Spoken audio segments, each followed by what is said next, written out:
Nesse vídeo, você vai entender como lançar ponto em atraso para os seus colaboradores.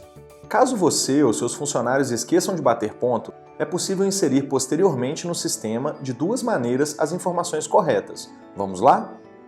Para lançar o ponto em atraso, acesse o menu de atalhos ao lado esquerdo da tela. Clique na última opção, essa em formato de seta, e insira as informações, como o nome do colaborador. Os demais filtros são apenas facilitadores para que você encontre mais facilmente os colaboradores, mas eles não são obrigatórios. Em seguida, clique em salvar. Outra maneira de lançar o ponto em atraso é na tela de apropriação de horas. Para isso, acesse o menu Colaboradores e clique na opção Apropriação de horas.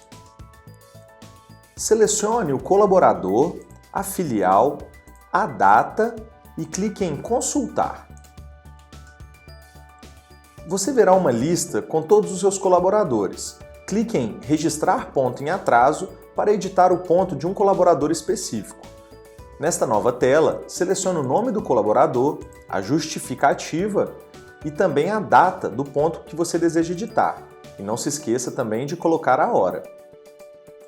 Após inserir as informações, clique em Salvar. Você também pode lançar pontos em atraso pelo aplicativo Tangerino Gestor. Caso tenha qualquer dúvida, entre em contato com o nosso suporte. Até o próximo vídeo!